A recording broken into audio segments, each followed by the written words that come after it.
the movie released a poster, an official movie poster the other day that was clearly like intentionally paying homage to the Broadway one. That's sort of like the iconic, many of you probably recognize it.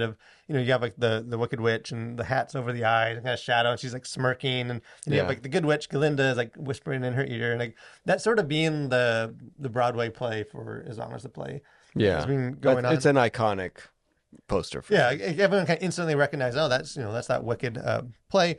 So they released a poster sort of trying to reflect that, although like with slight differences, subtle changes. The main thing being that the actress who plays the Wicked Witch, Cynthia Erivo, is like looking right at the camera. They're not shading her face, and I guess she's sort of like staring right down the center of the camera. And but for the most part, the poster is the same.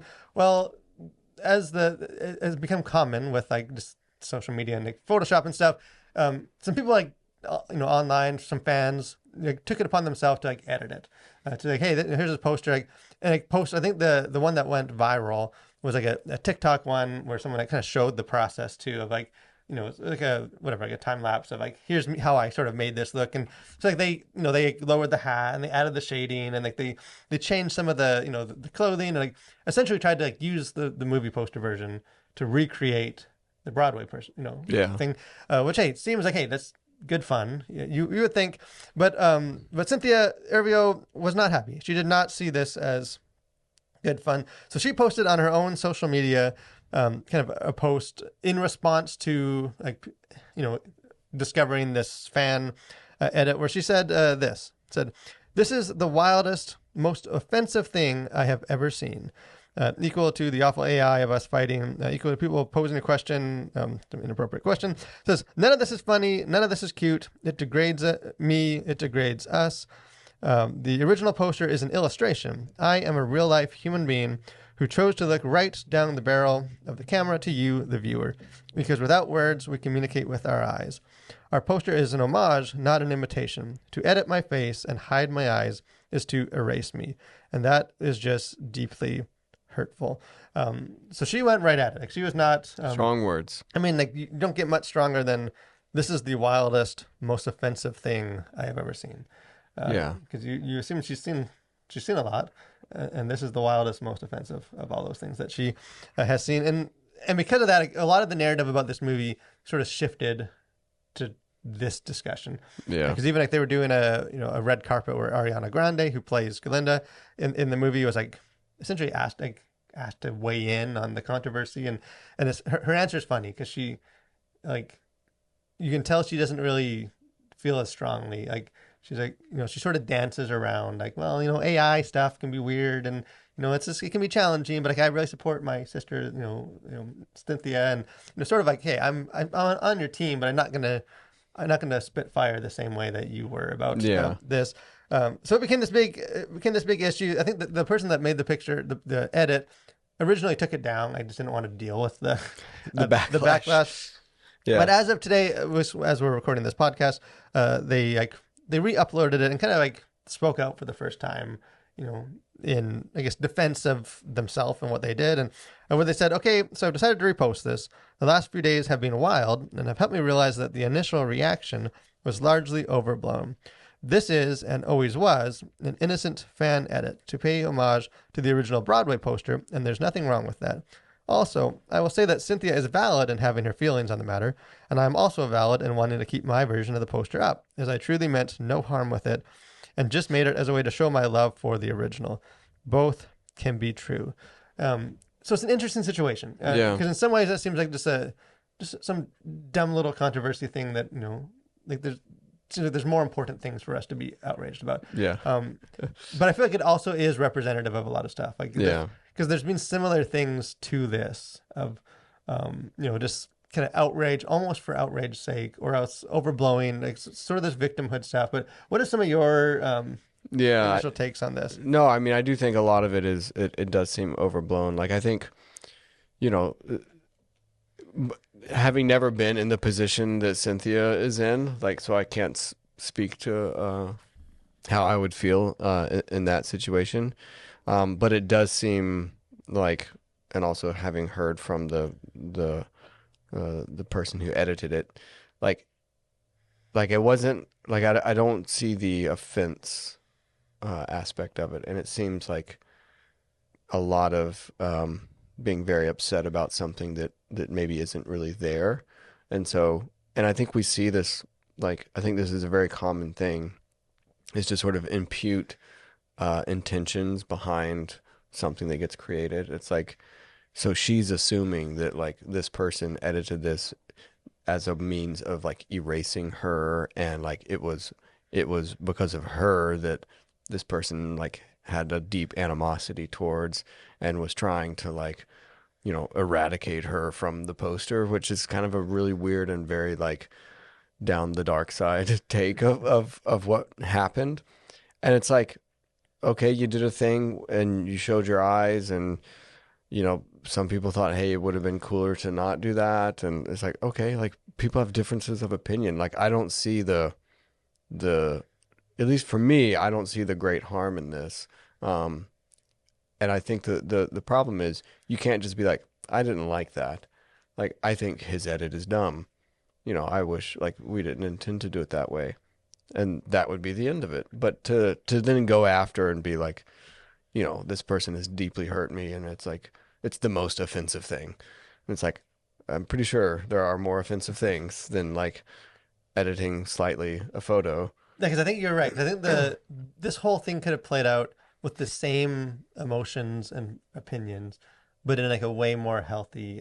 Yeah. Like I would have no problem with Cynthia posting and saying like, actually, like, the reason why we changed it slightly, like I looked in the cameras, because it was important for me to show my eyes, and like I've embodied this role. It's important to me, Yeah. and like I didn't feel comfortable just sort of covering up because to me that would feel like it was erasing me from the story, and like I wanted to and so I don't appreciate this edit, and like I prefer this one, that Totally like, valid. I mean, and then yeah, it's like that's okay, well, she has her opinion, like she's like the creator says, like perfectly valid to have that opinion, yeah. and like her justification makes sense to me. Like okay, I Yeah. would get it. Like you're in this movie poster, it's a big thing, like And I think it's cool. I think it's cool because it is paying homage to like the original Broadway poster, but you're putting your own spin on it. I think that's awesome. Like good for her. yeah, Like and I and just everyone who was involved in the production of this, because I'm sure it wasn't just her opinions that had the final say in like what this poster is going to be as well. I mean, like there's lots of people. yeah, I mean just marketing, like Yeah. it makes sense. It makes sense to me that a marketing team would want to be able to see the faces of their stars on the movie. Yeah. Like it's like there's I don't really have any problem with the way that they made the poster. Like again, I'm No. not like a huge like wicked purist or something. Like I think that's fine. Yeah. I think the edit's fine. I think just the fact that this has become this like viral trending thing for days on social media, and like people having to weigh in on it and stuff, and is just because like I feel like it reflects this culture we have of just assuming the absolute worst. Yeah. Like everything is sort of this nefarious, the murky motivations, Yeah. and sort of this like, I guess this like victimhood that it's like, well, we know that, that this thing isn't actually like an attack on me, but it's could be seen that way, or there's a version of this that is me, and like it's sort of like it's getting mad about what's not there, Right. for Right. the sake, rather than just like, okay, but like, is it that thing? Like, is this an offensive attack to erase you, or whatever it might be, or is it something totally different? And I feel like and if it is an attack, like, then speak out about that. Like, there are times I think to be offended and mad about stuff. It's when we make things that aren't offensive and aren't at least intended in any kind of mean spirited way. When we make everything this controversy, this attack, this like victimhood thing, then it's like nothing is, because everything is. Like, Right. you can't be mad about just everything. And if like everything that anyone does, regardless of intention, is like this mean thing and reflective of this sort of, this attack and this culture and this hatred, like, then I just think people don't have the bandwidth to deal with that. So we just stop caring about all of it. And it's like, because I'm sure there are, as a celebrity in a movie, and especially like a black woman, like there's stuff that she's dealing with or she has to experience on social media that I probably don't, as a a white man that's not famous on the internet. Yeah. There are things. It's just when you make it like when everything becomes that, it's just I feel like you actually like add more fuel to the fire than you do actually like contribute constructive stuff to the conversation. Yeah, and it's sort of like maybe, despite what the internet says, I do think maybe outrage is a limited resource, and I think so when you sort of spend your outrage credits on something like this, that's you've imputed the person's intention, and so you're not outraged about the thing itself. It's like it's what you perceive to be the intention behind it that you're outraged about, that may or may not be true and is likely not true. And if you like rally your troops around this thing to be mad about, well, that has a cost, I think, to one, your own credibility, and two, just how much are people willing to go along with that the next time you bring up something. And maybe there is something down the road that is really egregious and that needs to be talked about or brought up or be outraged about. But because you've if you have a track record of being outraged about the silliest things, then I think that diminishes your sort of credibility in the long run as well. And it's like, well, we were upset about the poster thing and this thing and all this stuff that doesn't really even seem like you're sort of finding stuff in the assumptions that may or may not be there.